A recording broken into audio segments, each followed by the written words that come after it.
Like if you want to get fit, everybody thinks it's exercise, but as I get older, I learned that 80%, 70% is actually nutrition. I think a lot of fundraising I'm learning is maybe not 80% alpha, it's 80% beta. Tim is one of the most authentic and genuine people I've ever met. Sincerely believe he's coming from a position of giving, and that means a lot.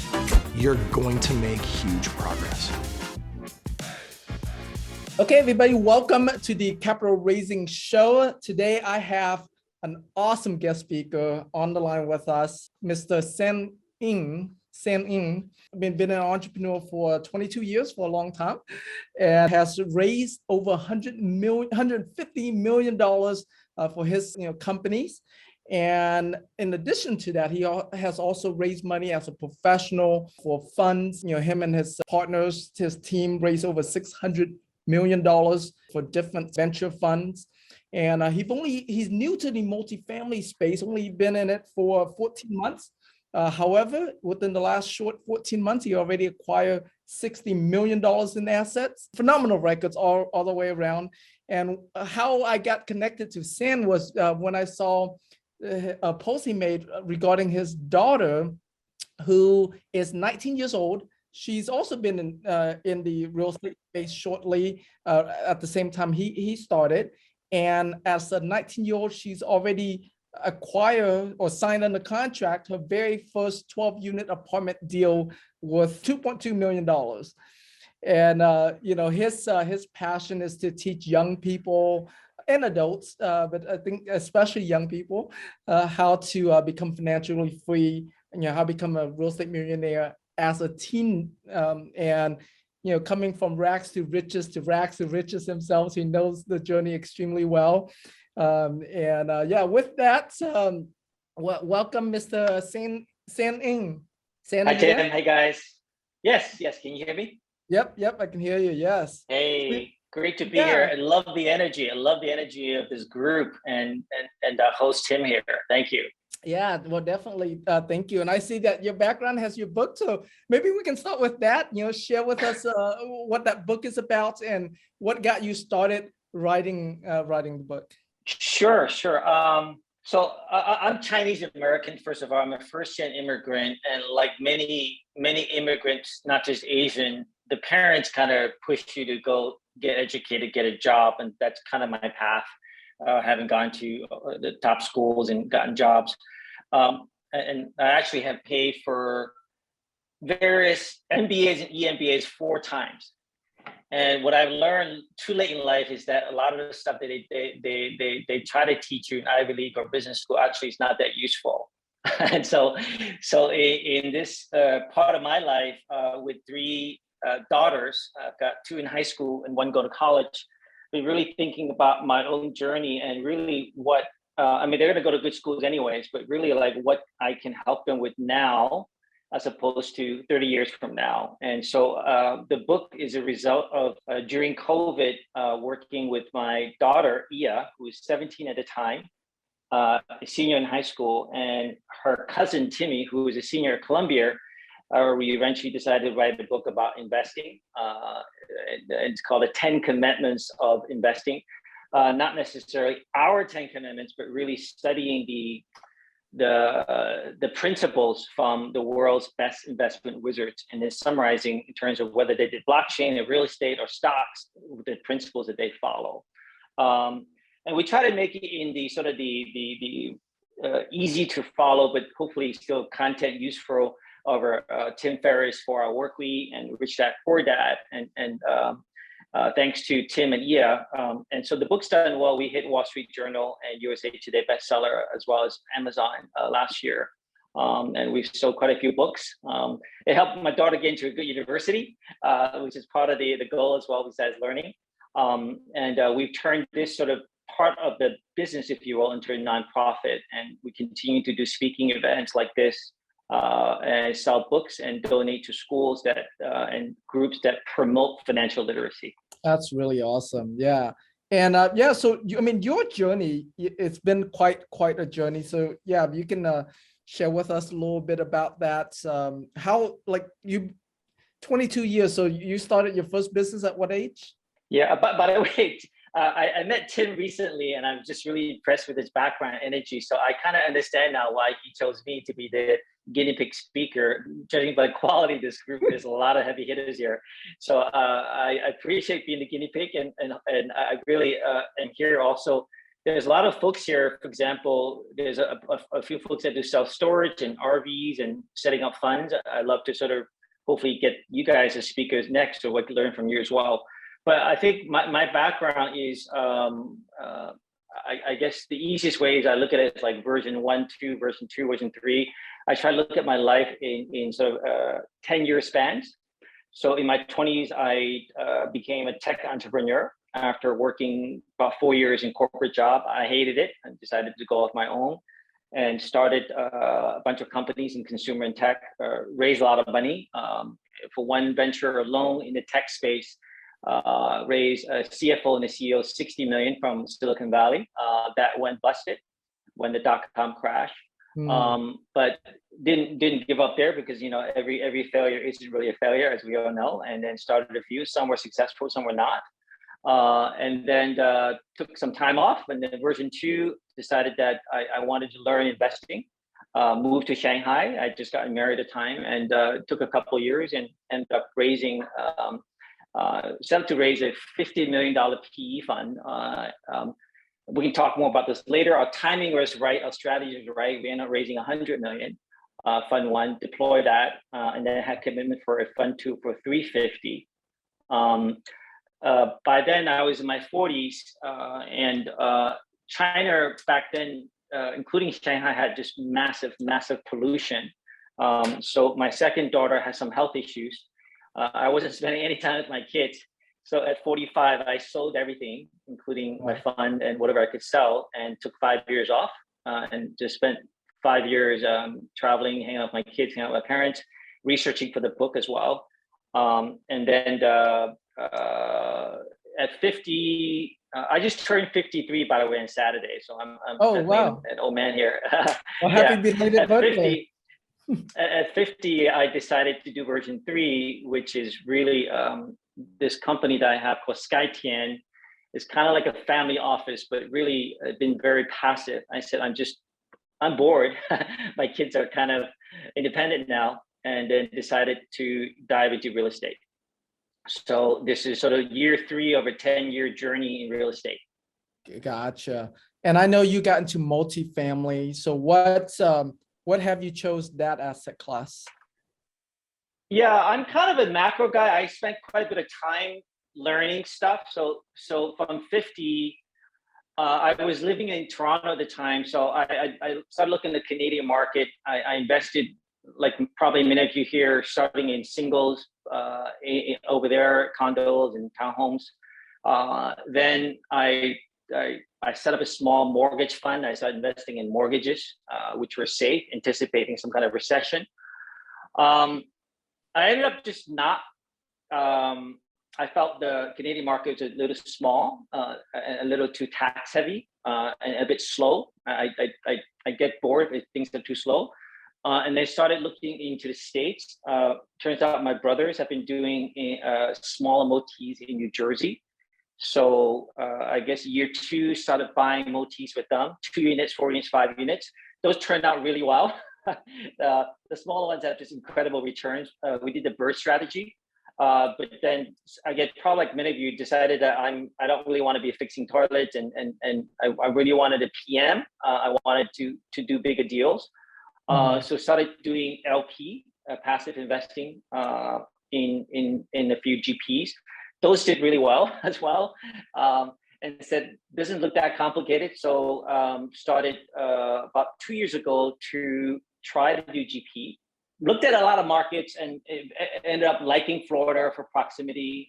Obviously, we're also during COVID. I was able to drive there and just spent the first year chasing deals and didn't close anything. Last February, we closed the first deal, 76 stores in Clearwater. Then July, we closed another deal that was 20 doors, waterfront condos.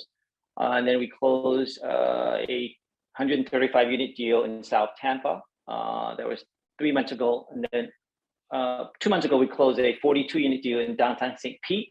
I'm actually here right now in that asset. We're still rehabbing it. And then my daughter, who wrote the book with me, spent May here with me, and she underwrote and found a 12 unit deal. So I'm helping her, guiding her to close that deal as we speak. It's been fun. It's kind of it's kind of addictive and especially in a good market. Now we're looking to scale up. Best and final with a couple of partners in an Austin deal. That one's $56 million. We'll find out this if we get it, and then kind of go from there. That is awesome. And I love that your daughter's involved from the book now to the actual business. That's really, really cool. So in terms of, I know you've raised money both with institutional players, family offices, as well as with just normal people, right? As, the retail investors. And can you share roughly, like, you personally raise, how much you raise from the institutional players and how much you've raised from the private retail investors, just in total in your entrepreneur / investing journey? So you're talking about multifamily or everything included? It's just everything. Just everything in general. Yeah. Just the idea. Yeah. In terms of the startup, the 60 million, 50 of that were primarily institutional VCs and PE funds. So Silicon Valley. So that startup we raised from Series A, B, C, D, E, all the way to F. There was also some venture debt. And so those are primarily VCs and PEs. We also got some government money, Chinese government money, because it was a cross-border China-US play in the technology space. So the bulk of that is institutional. For my PE fund, the 100 million, my biggest investor is a Swiss family office. In fact, it's Schmidt-Heine Brothers. They're the largest, they're the wealthiest family in Switzerland. They own Holcim and Lafarge Cement. So they wrote a $25 million check. We had Susanna Clatten, who may still be the largest shareholder of BMW. She wrote a $15 million check.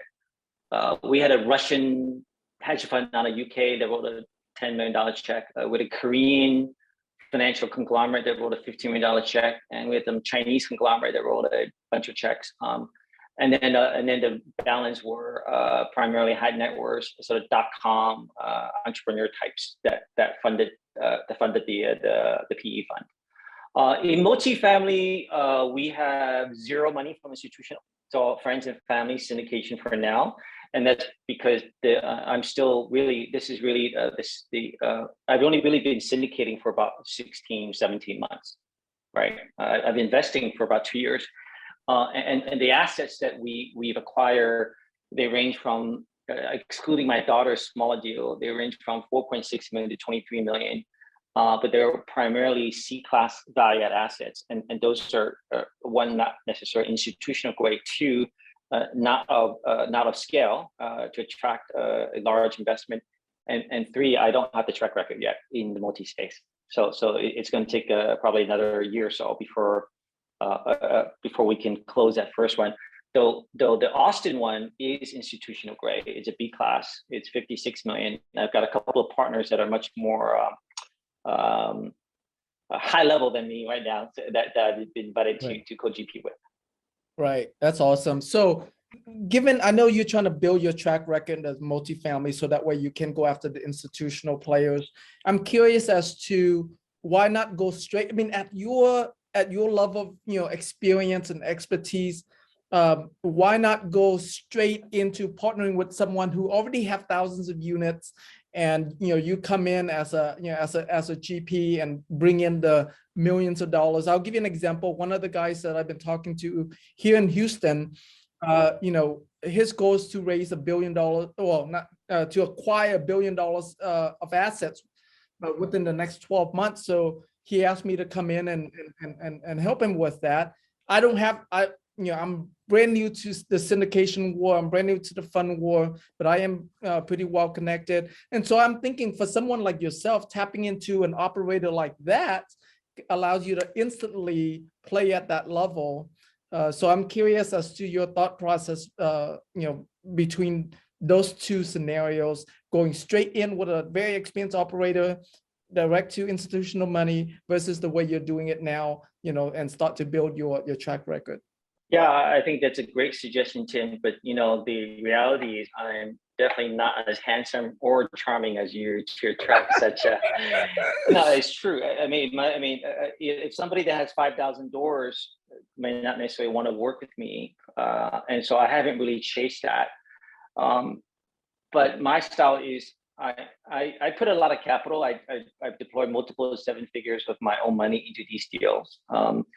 And also LP into other people's deals, 7 figures in the past 2 years. I just don't want to ask for money necessarily from these relationships until I ascertain that I don't get my ass kicked. Gotcha. And again, so far so good. And from again, there's probably folks that are smarter or faster than me, but from my past experience in raising institutional capital, they're different than the retail accredited guys, because if Susanna Clanton, who's the largest shareholder of BMW, she's not a decision maker. She's outsourcing her family office to a couple of ex-Goldman, Morgan Stanley bankers, and these bankers work for her, and they've got an allocation, they've got a checklist of which GPs they back. And so from my past experience, I just need to check off a few boxes, whether it's skin in the game, expertise, going full cycle on a few deals. And even if, for example, Tim, you've got 5,000 doors, you invite me to partner with you, I wouldn't know how to explain to Susanna that, hey, we just met over Zoom, right? It's a lot more comforting to me and to the LP saying, hey, Tim and I have known each other for 2 years. We did 3 deals together and we didn't kill each other, right? So I think in the institutional side, it takes a bit longer. I'm not rushing it, because typically even these syndication deals with the right partners and the right asset, the right price, and conservative underwriting, we've had no issues fundraising on a deal-by-deal basis. So I just want to do a few more, and hopefully get a few more exits out before I kind of get in front of these guys. Right, yeah. I understand. Yeah, and so what with you having experience on both the institutional side and the retail side, what challenges do you see between the, I guess, what are some of the challenges that the audience should look for when looking to raise money from institutional players, and also, how those challenges might differ with raising retail investors? I mean, as it relates to multi or generally, well, relate to commercial real estate in general. Yeah, I guess the similarities are I actually used to teach a course at MBA course called Greed versus Fear, and really at the end of the day, all investors are greedy, right?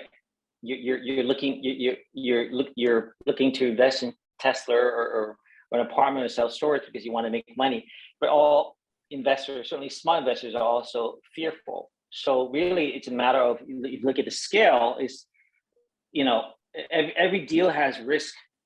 It's really piling on enough of the greed and risk mitigation so that eventually you overcome them. So I think in that sense, whether you're retail, accredited, sophisticated, institutional, family office, it's all the same.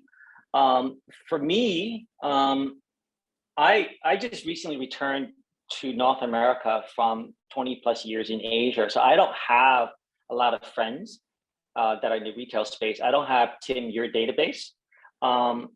And so I just gravitate towards what I know better, which is talking to potentially and getting myself ready for institutions. So for me, if I think about institutions as having a checklist, and the gatekeepers are actually workers, right? They're not, again, a large institution typically has somebody professional working for them.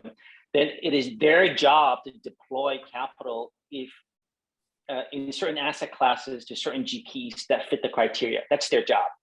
And so for me, in a sense, it's easier as long as I make sure those boxes are checked for that particular LP.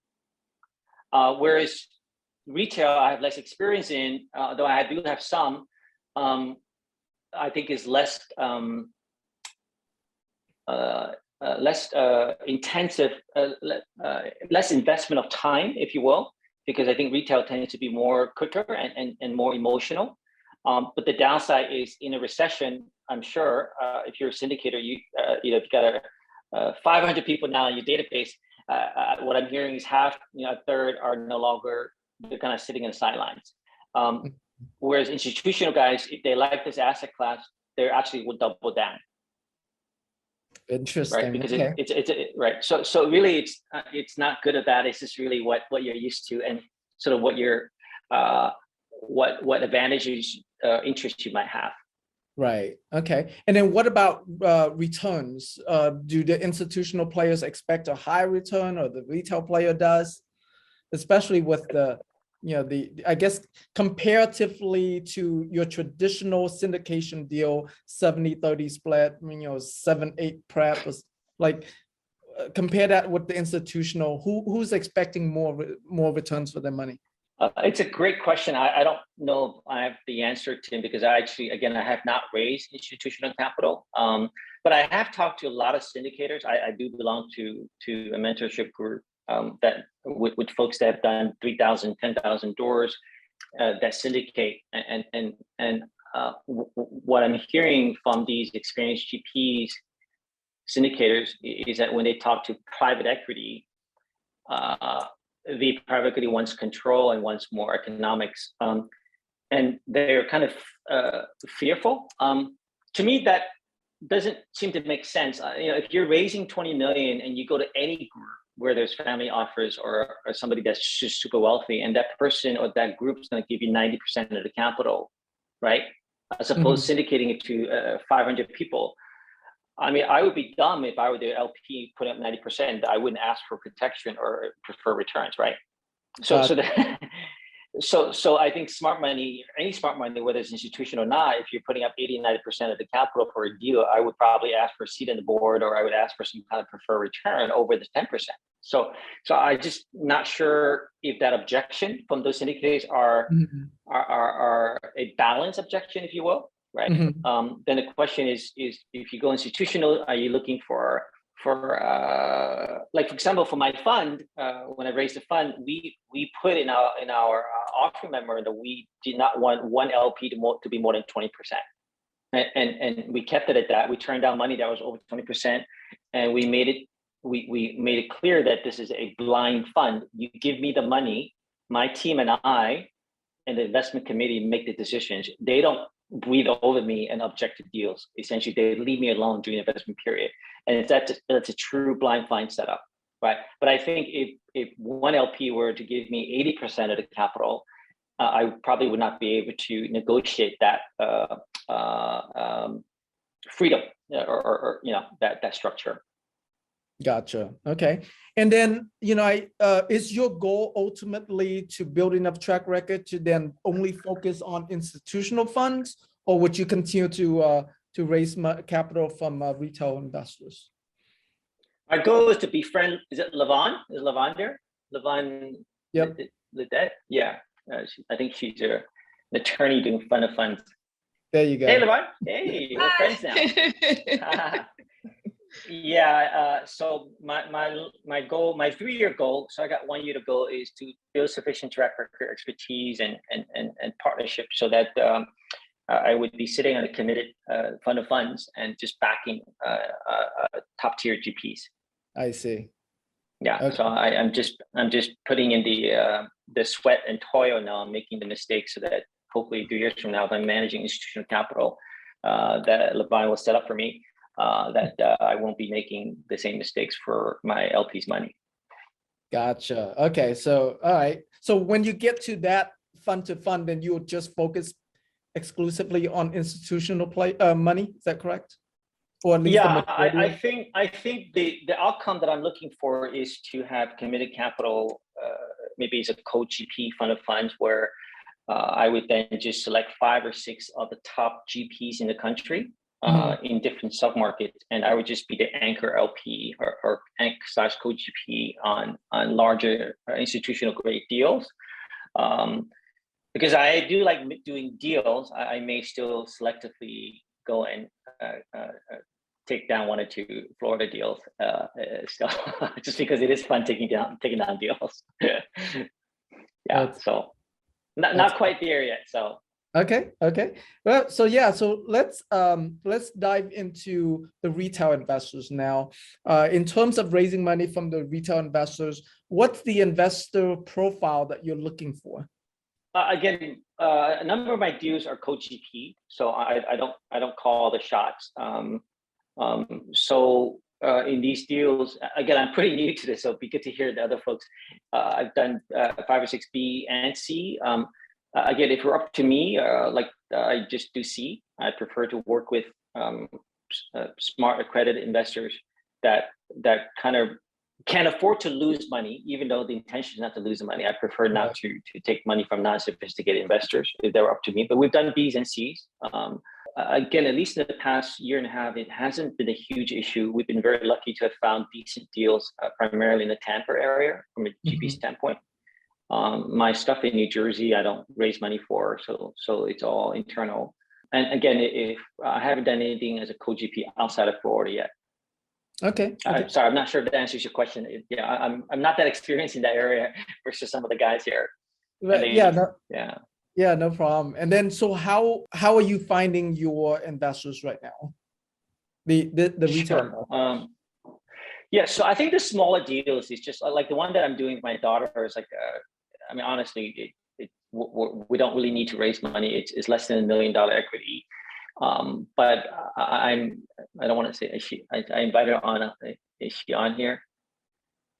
Okay, she's not on here. I'm forcing her to I'm forcing her to write the PPM and to do a syndication software. I'm forcing her to do a webinar. I'm coaxing her to do a seminar, and she's actually doing the work with the view that she can be heavily oversubscribed for this small deal, and then collect a database for the next deal, which hopefully is a lot larger. And so for deals like that, I think it's just mainly friends and family.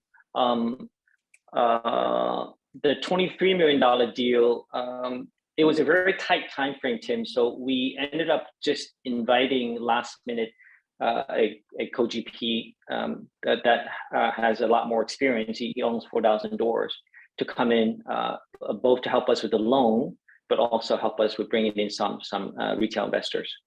So, I mean, again, it just comes down to good deal at a good price.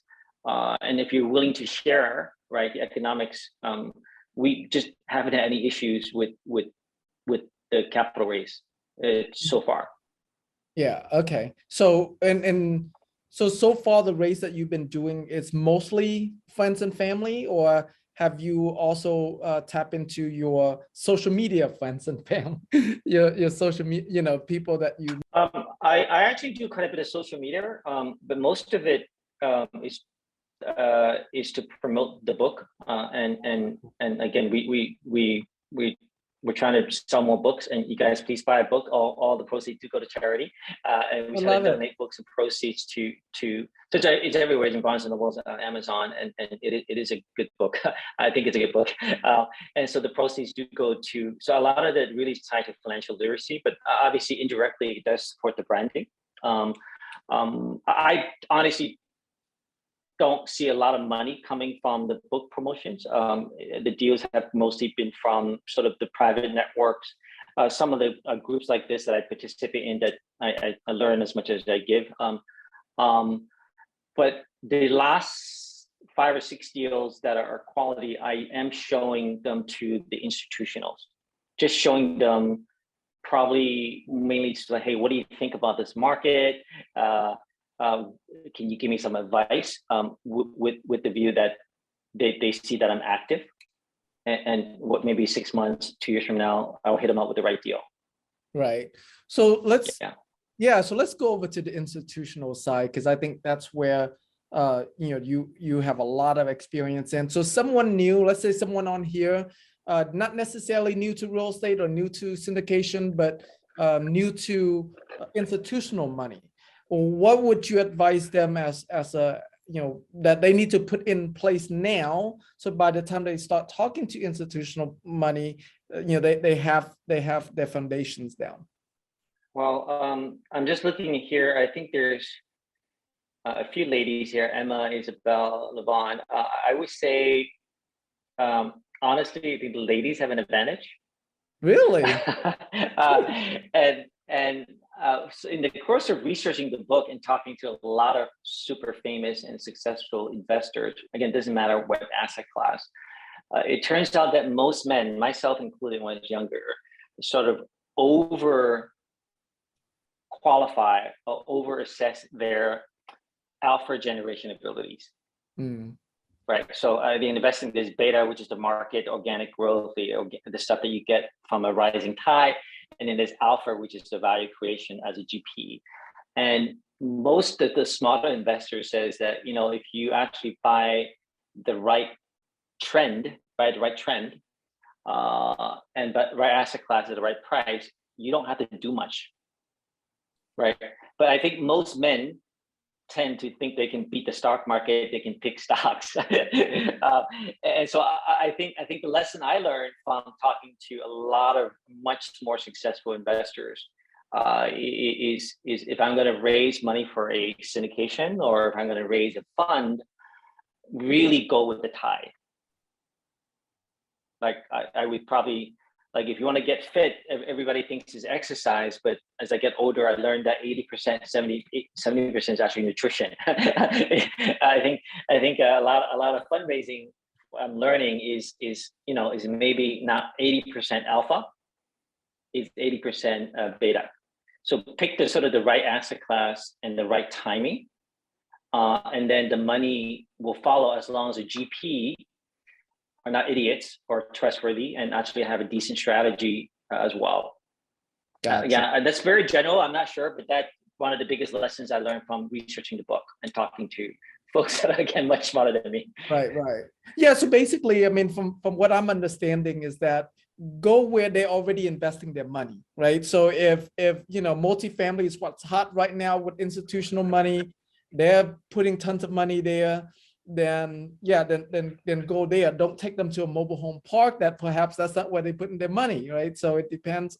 So go where the money is what I'm hearing. And then is there I know there are family offices lists out there, and there's even conferences for family offices. Do you recommend that us as investors attend those conferences and even targeting those lists and find ways to build relationship that way? I don't know. I've not attended. I know they exist. I probably should go. For my first fund, we were a China private equity fund. It wasn't real estate related. And I got in there when China was not like today. Today, China is not hot at all, and people are avoiding China. But I got in there early enough, and we were the first of in many areas in terms of our strategy and our focus in China. And so even though I didn't have experience, I started to raise 50 million. I ended up just bringing on advisors that are sort of rock stars. For example, Simon Murray. Simon Murray used to be CEO of a company called Chong Kong, which is owned by Li Ka-shing, which is Li Ka-shing was at one point 25% of the Hang Seng Index. Crazy, the richest man in Hong Kong. And so Simon was the CEO of the group. And so I found Simon, and Simon became my fund's chairman. And nobody knew me, but Simon was generous enough. Obviously, he took an equity stake, but he was one that introduced the Swiss and the German relationships. And then all I had to do is make sure that I didn't look stupid. And then obviously it was a rising China tide. Those guys were interested in that asset class anyways. So there was trust by the affiliation with Simon, my chairman. We had a decent strategy. I built a good team. but then the tide kind of won them over as well because they were looking for a vehicle to get into China, right? So again, it doesn't matter if it's China or tech or whatever it is. I think just creating that checkbox where they need everything, right? It just made it tough for them to say no. So we ended up raising 100 million despite announcing 50 million. Right. Gotcha. In the fund one. Yeah. So how do you duplicate something like that now? So, I know with you building up your track record to attract the institutional money, what are some of the strategies that you're using now to kind of, I don't know if you're even trying to duplicate that same, or what are your strategies now in attracting that institutional money for multifamily? Well, I'm just trying to learn and deploy capital and as a GP and LP, try to put in some of my own skin in the game into deals so that I don't get cheated. And then from partnering with these folks over the next, in the past 2 years, in the next year, then be able to go back to institutions if I did raise a fund to say that I've kind of done it, right? I put skin in the game. I think to me that's important just because I don't really want to manage committed capital unless I know that I know how to manage committed capital.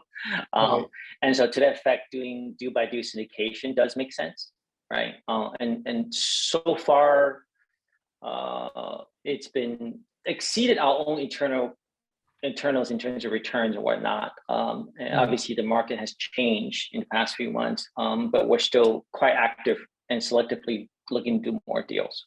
Right, that's great. And I know you're looking to partner with operators. What are some of your criteria? What kind of operators are you looking for? What are you looking? Who are you looking for, and how are you vetting them? So I belong to this group called Sunrock Group. Anybody here in that group? Brad, Sunrock. Ryan, I see you. Ryan, are you with Sunrock? I know we're connected a few times. Okay. But congrats on your deal, man. It sounds like a great deal. No, I'm in Jake and Gino and some other stuff, but they're awesome great. though. That's great. Sunrock's awesome. Yeah. So there's different groups. I think these groups are good because there are certain underlying criteria, and so I'm just trying to maybe do a few more LPs within these vetted GPs, and then typically if the relationship goes well, maybe the LP into me or vice versa. And I've had a few of these where we turn into then co-GPs.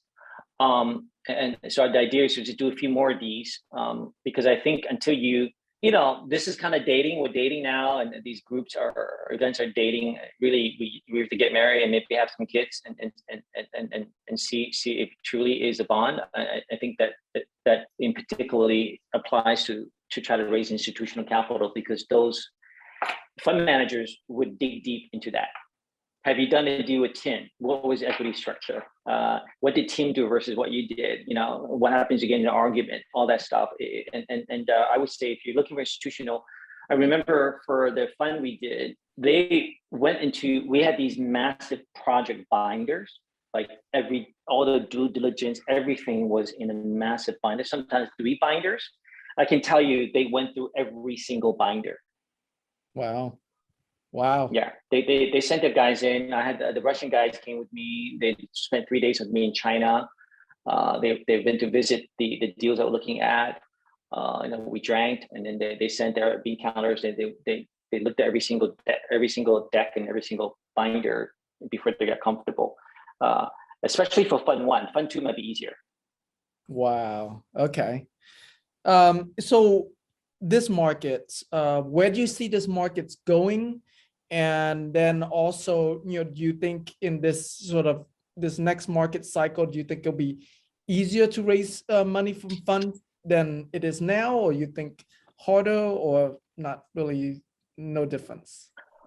Yeah, I don't know if I have the right answer because this market is so evolving. Dust is still flying, but I think for me, I try to be optimistic. I'm actually very excited because I mentioned this Texas deal. I was invited to be an equal GP with two other GPs that have. I LP into them last year. They each have 4,000 doors each, and I think a reason why they've approached me isn't because I'm as handsome as you, Tim. It's because they are less comfortable in this market raising all that capital. It would be $26 million in equity. Although these two same gentlemen have done recently closed a $100 million plus deal. Like they closed it in 3 weeks. Wow. But with this smaller deal, they felt that in this market with the debt, they didn't want to risk the hard money and whatnot. And so I'm now working with them to approach alternative capital sources such as institutional and structuring preferred equity on top of their typical stack is primary and common. And so we're now introducing a preferred equity stack that would potentially then reduce the 25 million to half of that, with the other half seeking a preferred equity stack from private equity or family offices, which obviously would help a lot because you're now raising half the common. So we're exploring those options right now, and so I'm excited. The market obviously is not necessarily the clearest or the easiest market now, but there's opportunities. The price of the asset has gone down from I think 62 million a couple of months ago. Now it's 56 million. Gotcha. Well, that's yeah. I like that. So what would you say if someone on this, on this line has a goal to raise $100 million, whether it's for their fund, for the syndication, but right now, perhaps for them, they think like, oh, that number's too big. It's not possible for them yet.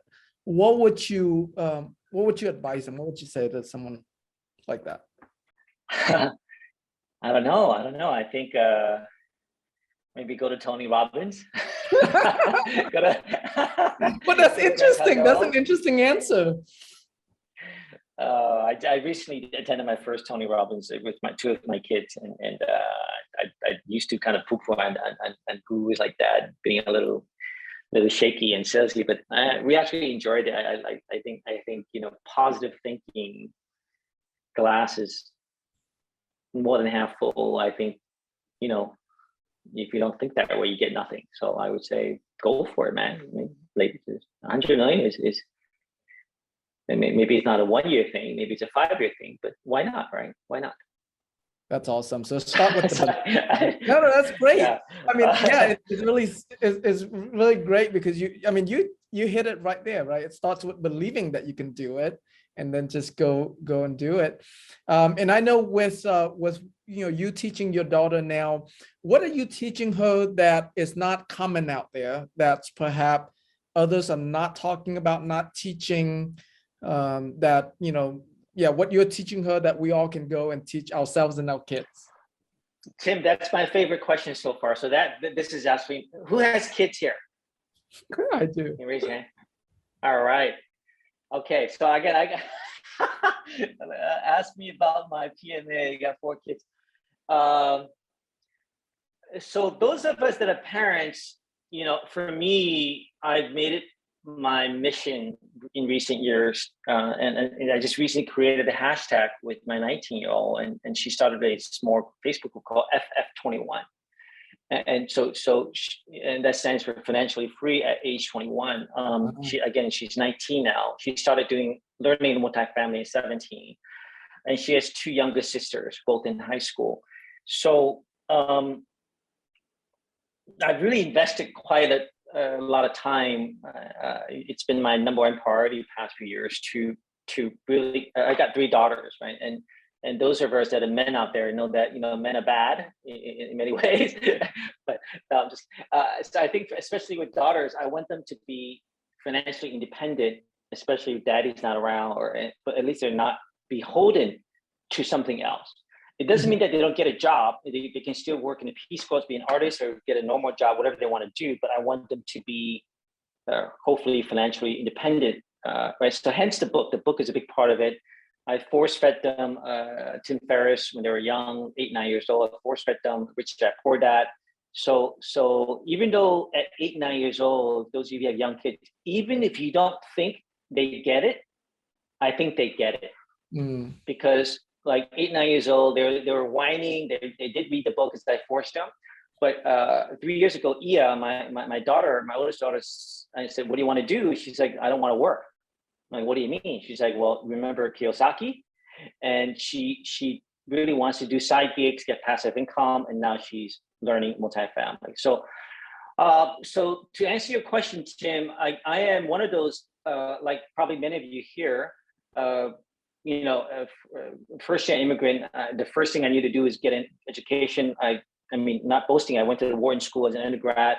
I paid twice for Fuqua School of Business for MBA. I didn't finish, and then I paid a third time for a Chinese MBA. I did finish. So and then I went back to Wharton to pay for another executive education course. Honestly, those were nice. It put a degree on my CV, and I met some good people. But a lot of the stuff, they don't really teach you the stuff that you're doing right now, Tim, or right? They don't teach you about passive income. They don't teach you about, hey, if you just do one small multifamily, you can basically cash out $500,000 cash tax free, and that's better than a hedge fund job, right? So really, I want to focus on that. I want to get all my 3 daughters in that path. My number one's getting there, and you know, I want to announce FF21. If you talk to me 2 years from now, I'm hoping my oldest daughter has done a couple of deals where she doesn't need money from daddy anymore. That's awesome. That's really, I feel like that. And so I'm just constantly thinking about what other ways to motivate them, Right. and get them excited. And it's hard. It's really hard because I'm trying to be a parent, and you know, am I a mentor? Am I a boss? Am I a dad? And it's really hard, especially with teenage girls. Right. So, and if those folks out, if any of you are doing the same thing out there, please, I'd love to talk and swap war stories. I love it. I love it.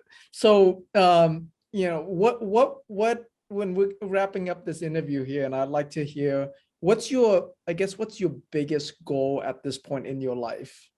Well, okay, Ia's 19. She's under contract for a $2.2 million deal. We'll close that together in August. It's an exceptional deal. So we'll probably be heavily oversubscribed. We're going through the pain of the whole syndication process, so she learns it, even though we don't have to. But by doing it herself, I mean, she wrote the entire PPM this weekend after I gave her some outline. And then eventually she'll be the primary speaker in the webinar. I think that if she's successful, then maybe in Easter, she'll do a second deal with a little bit less handholding. And then hopefully by summer, she'll do her third deal with very little handholding. And the goal is each deal would make her $100K. Each $100K would pay for $85,000 of University of Chicago's room and tuition, plus drinking and whatever one she wants to do with that extra $15,000. So that the goal is really I don't need to pay for her college, and then hopefully her 2 younger sisters would then follow. So that's the number one goal. On the Skytian side, I think somebody else mentioned $1 billion in assets management. We will get there in about 3 years, either through syndication or through some kind of co-GP or some kind of fund. I can see $1 billion under management in a few years' time, because it actually gets easier. It gets bigger, and so the first couple of years were the hardest, and now I feel like I'm. I kind of know a bit more what we're doing. So that's awesome. Well, that's an amazing goal, and you have accomplished so much. Thank you so much for being on this this interview with me today and sharing with us your wisdom. Really appreciate you. Tim, you asked great questions. Thank you. I appreciate you guys listening to me ramble. Yeah. No, we love it.